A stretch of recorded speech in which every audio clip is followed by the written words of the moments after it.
Менің арнама қош келдіңіздер. Арнама жазылып, видеоларыма лайк басып, достарыңызбен және де әлеуметтік желілерде бөлісе отырыңыздар. Сіздерден қолдау күтемін мен. Бүгін мен сіздермен осындай әдемі шығатын, өте дәмді болатын Наполеон тортымен бөліскім келеді. Бұл Наполеон торты барлық адамдарға ұнайтын торт. Сіздер де жасап көріңіздер менің рецептіммен. Өте дәмді шығатын рецепті. Осылай мен 500 грамм ұнды електен өткізіп аламын, және мына жерде менде 260 грамм сары май бар. Сары май мұздатқышта әбден қатып тұрған сары май, себебі үккіштен өткізу оңай болу үшін мен алдын ала мұздатқышқа қатырып аламын бұл сары майды. Міне мен үккіштің ірі көзінен сары майларымды өткіздім. Енді қазір ұн мен сары майымды бірімен бірін біріктіретін боламын. Әбден қолыммен түртпектерінің бәрі кеткенше жақсылап тұрып араластырып біріктіріп алатын боламын. Енді қазір сұйық масымды дайындаймын. Ол үшін бір жұмыртқамды және шым тұзымды және де менде қазір боржоми болды. Кез келген минеральный суды 100 грамм құямын. Нағыз минеральный су болмаған жағдайда сап-салқын холодильниктен алып су құямын. Және де бір шай қасық алма уксусын құйып, бәрін жақсылап араластырып, қазір мен ұныма осы сұйық масымды құйып, жақсылап тұрып қамыр илеймін.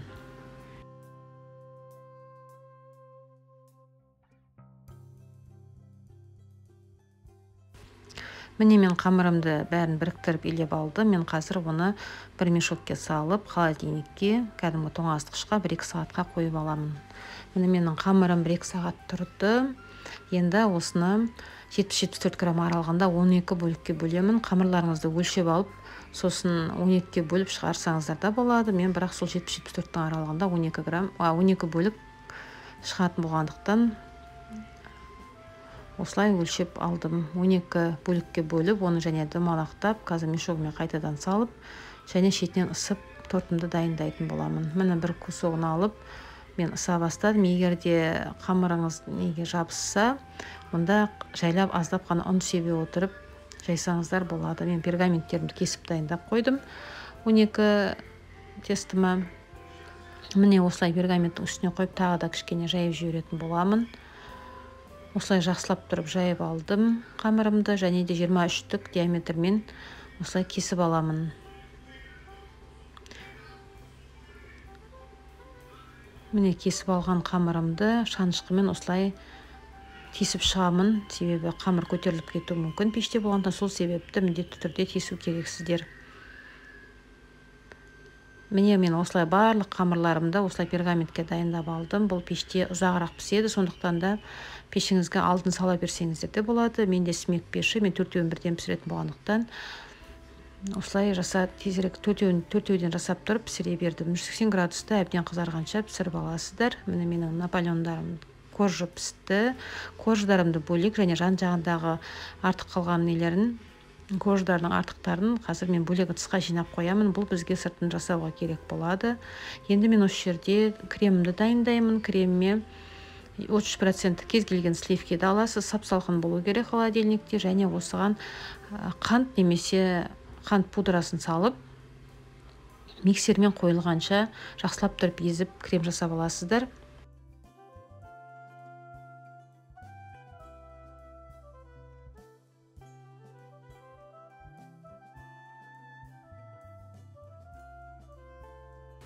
Сливкемді бөлек қойып қойдым. Енді қазір осындай менде закрома майын пайдаландым. 82% кез келген жақсы майды пайдалансаңыздар, дәмі жақсырақ болады. Неғұрлым дәмдірек май пайдаланған сайын наполеоныңыздың дәмі соғұрлым жақсы болады. Осылай наполеонды майымды үй температурасына қойып қойдым. Кішкене жібіген болу керек, бірақ сгущенка менің холодильниктен салқын күйінде алынды. Осылай бір банка жақсы сгущенка мен 3 желания қолданамын. Деп те жақсы, сондай цельный сгущенка алып қолданып, осылай бір-бірімен араластырып, миксермен әбден ағарғанша соғып аламыз. Міне енді 2 массамды бірімен бірін біріктіремін.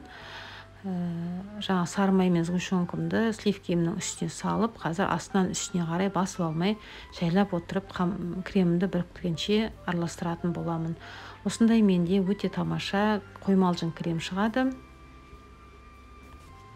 Енді мен қорждарымды осылай жинаймын. Кремдеріңізді жалпысында өлшеп алып, 12 қоржға дәл бөліп салсаңыздар да болады. Мен бірақ енді қолым үйренгендіктен көзім шамасы 3 ас қасықтың шамасымен саламын. Сол шамада жеткілікті болады.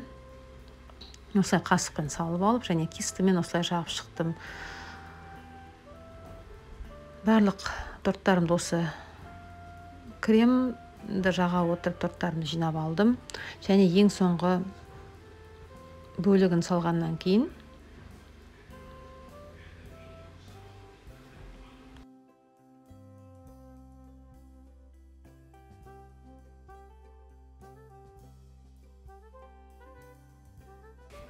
міне осылай ең соңғы бөлігін салғаннан кейін мен үстінен жақсылап тұрып басамын тортымның.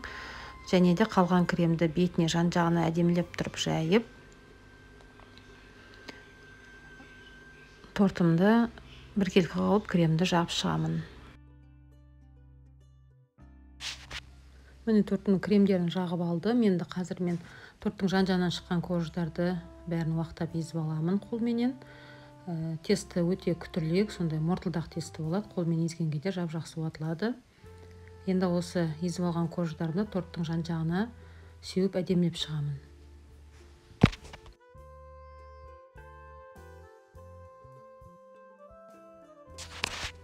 Және қалған бетіне себемін. Міне осындай торт, әдемі торт шықты.